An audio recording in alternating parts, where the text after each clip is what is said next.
Welcome to How to Homeschool Radio, the show where we help new and veteran homeschoolers create a successful homeschool that works for their families. Whether you're thinking about homeschooling, just started homeschooling, or have been homeschooling for years, you've come to the right place. I'm your host, Judy Sardin, homeschooling coach, homeschooling mom of two, and author of Sardin's Practical Guide, How to Start Homeschooling. Are you ready? Let's get to it. Hey, thank you for joining me today. I'm going to talk to those folks who are wanting to start homeschooling pretty soon, in pretty short order, and they're wondering where in the world to start. I'm on several Facebook homeschooling pages, and I see all the time people are posting, I've got to take my kid out of school like yesterday, and I have no idea where to start. I have no idea what to do.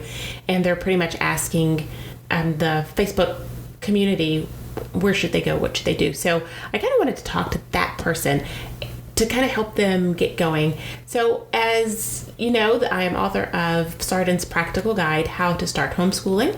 You can purchase that book on Amazon, or you can purchase it through my website at judysardin.com, and you'll get extra bonuses if you purchase it through there. But I'm going to kind of go over some of the things I talk about in the book to kind of help you get going so that you understand.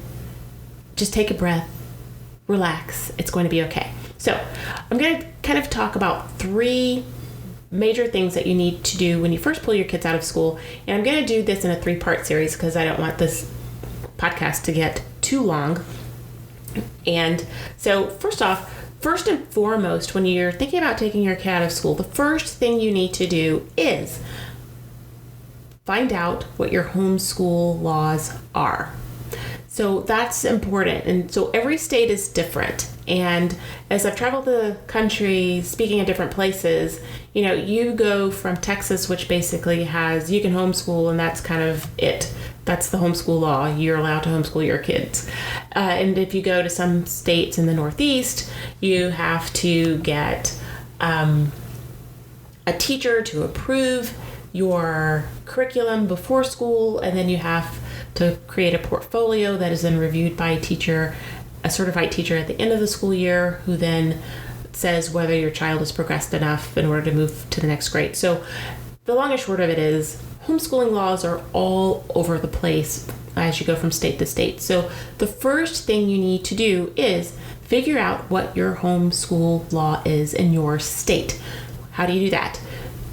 First, go to your state Department of Education website and then do a search for homeschooling or home education. That's typically where you can find it. So I would say that's the source. So you go there first. And if you can't find that, or if it's too legalese for you, the next place you can look is for a state homeschooling organization. Most states have some sort of organization within that state that helps support homeschooling families. In my state of Georgia, there's the Georgia Home Education Association.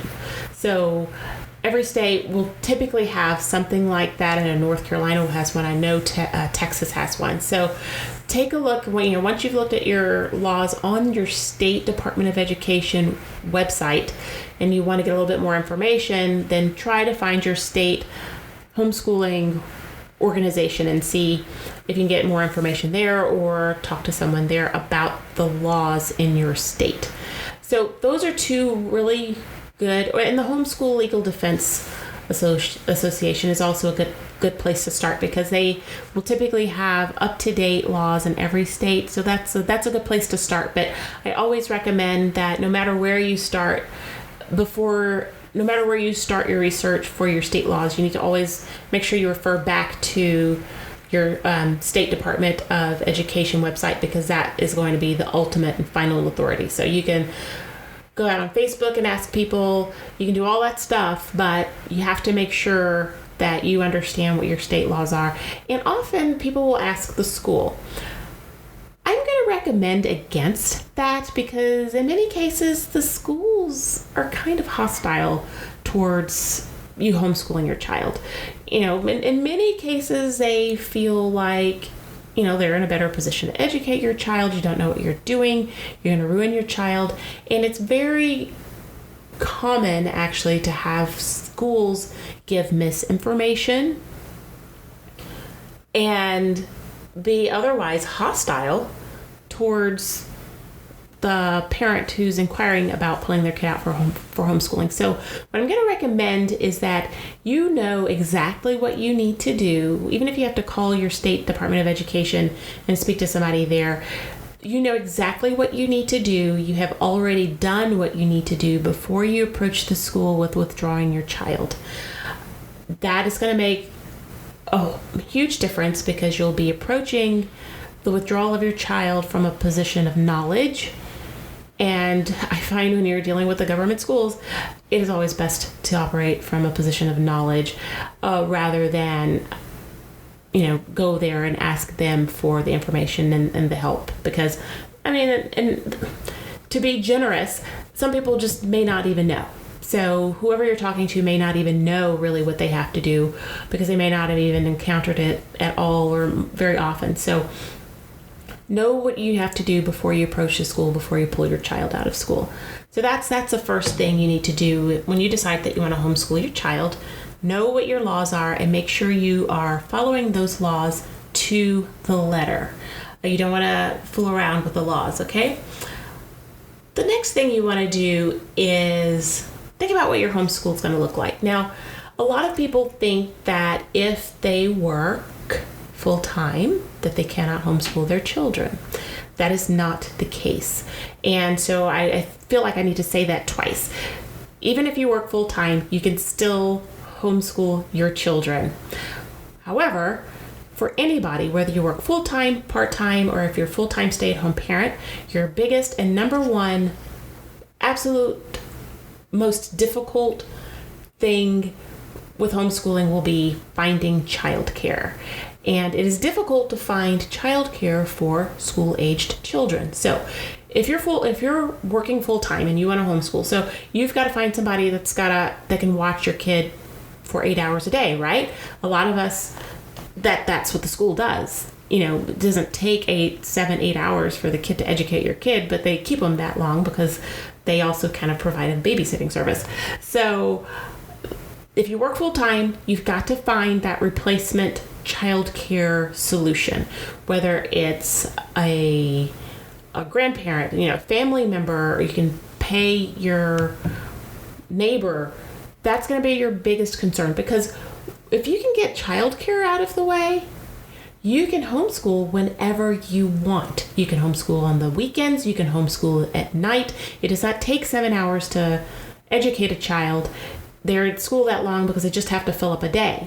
And so depending on the age of your child, if you're talking about a kindergartner through, third grade, you probably need, on the kindergarten side, an hour and a half. On third grade side, maybe 2 hours of one-on-one instruction can get it done.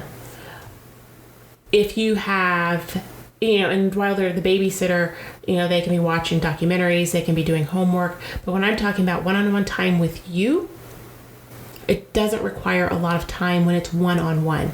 Okay, if you're talking about an upper elementary through middle school kid, then you're going to talk about more hours. So we'll say 3 hours. You may need 3 hours. And again, this is 3 hours of one-to-one. So you can do this on the weekend. I've talked to people, you'd be amazed the schedule that people have. If you can work 12-hour shifts, you can work 3 of those, and then you've got the rest of the week to homeschool. So homeschooling doesn't have to happen at the same time that school happens in a brick and mortar school.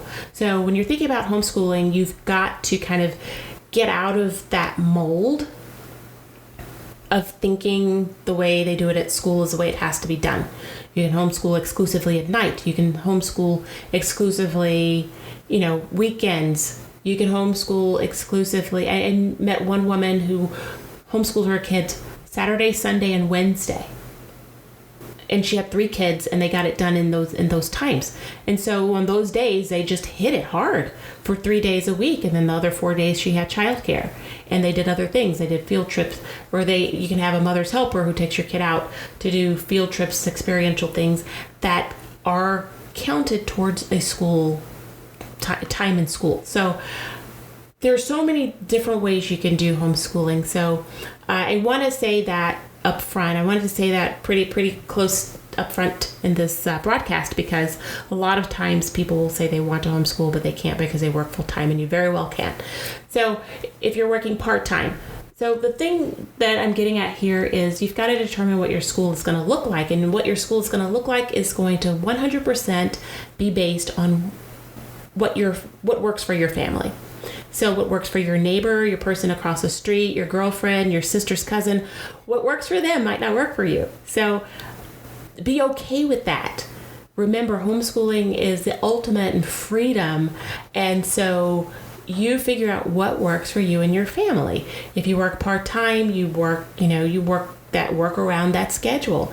Even if you're a full-time stay-at-home parent, you have days where you've got to get errands run, you've got to get cleaning done, you've got to get all manner of things done. You might be caring for a family member who needs to be taken to the hospital twice a week. And so you work your homeschool around your life. And that is really the beauty of it, because when you think about it, when your kids go to college, they will have to learn to manage their time. They will not be sitting in a classroom. My kids and I added it up. They will not be sitting in a classroom for 30 hours a week when they go to college. Rather, they'll be sitting in a classroom 12 to 15 hours a week. And they're going to have a whole lot of time on their hands. What's better? Keep them in an institution where they're told for 30 hours a week what to do, where to go, how to line up, or operate like you operate in real life. You've got your 12 to 15 hours of, you've got to hit it, plus your homework you still have to do for college, but you manage it around your life. And so I think that's why homeschooling is a superior solution, because it really teaches a child to schedule their life, schedule their schoolwork, schedule their education around life, because that's the real world. For anyone who says homeschooling is not real world, that is real world. Not sitting in an institution all day for 30 hours a week, and then having another 10 to 15 hours a week of homework in the evening. That's no one does that in life. No one does. So think about what your homeschooling is going to look like. What days are you going to do it? How much time do you have to get it done? But first and foremost, you've got to figure out that a childcare solution. If you're a full-time stay-at-home parent, where are you going to send the kid when you've got to go to a doctor's appointment? What if there's an emergency with your spouse? Where are you going to take your kids in the middle of the day? Everybody needs to have an alternate childcare solution before they start homeschooling. So that's really your biggest challenge. It's childcare. It's not whether you can homeschool or not. It's just childcare. So, okay. So then the next thing so notice I haven't even talked about curriculum, but I'm going to get to it now. So you choose your curriculum based on what your homeschool looks like. So if you're working full time and you have to, if you're working a true 9 to 5 job, you're not getting home till 6 o'clock, and now you've got to do homeschool. The curriculum you choose is probably not going to be, say, a classical style homeschool that requires a tremendous amount of time and preparation on the part of the instructing parent. You're probably not going to choose that.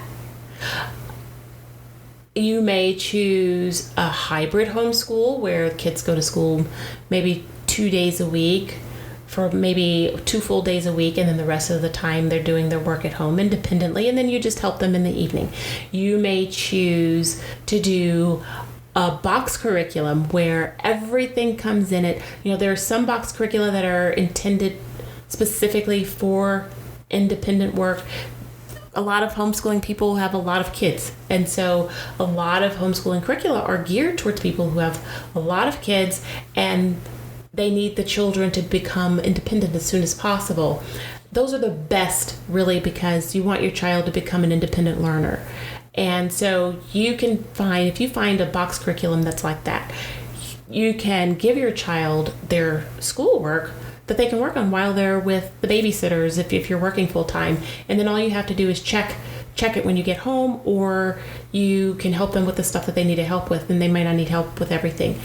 So you can get a box curriculum that allows them to be very independent. You can get a box curriculum if you're a full-time stay-at-home parent and you have the time. You can get a box curriculum that's very literature rich. This is something that I tried when I first started homeschooling, and actually I did it for a while, but as my kids got older, I realized that they needed to become more independent because I'm working more and I just don't have all day to sit with them. So they're very independent now in 5th and 7th grade, and they can do a lot of work without me. I still have to do some things with my older child. I'm more managing and facilitating at this point, but I'm still having to do some work with my 5th grader. So, it's all over the place, guys. And so that's why it's so important to figure out what your homeschool is going to look like, because then you can decide what kind of curriculum will fit with that homeschooling lifestyle. And again, if you are working full time and you have a neighbor who's a full-time stay-at-home parent, don't think that her or his homeschooling curricula and whatever it is they do is going to be exactly like what you do, and oh my gosh, there's no way I could do what she does, and therefore I can't homeschool. I don't want you to think about that at all, because that's not true. Every homeschool is different, every household is different, and when you're homeschooling, you do what works for you.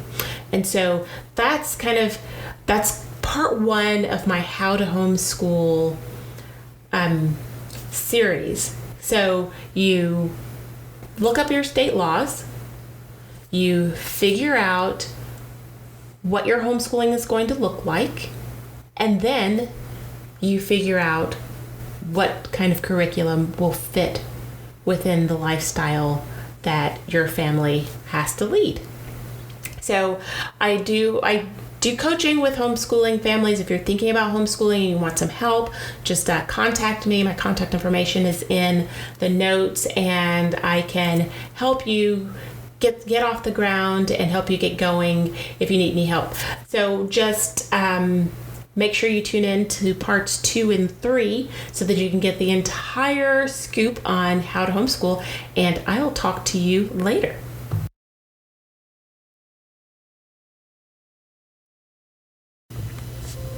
Hey, one more thing before you go.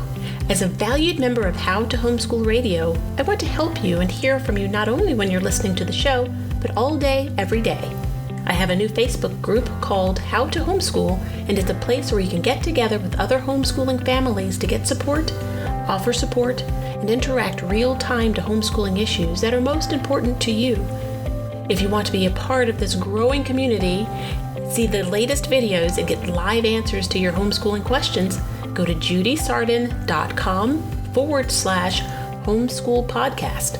Or you can just hop onto Facebook and search for How to Homeschool under groups. Drop me a note to let me know when you join. I can't wait to see you there.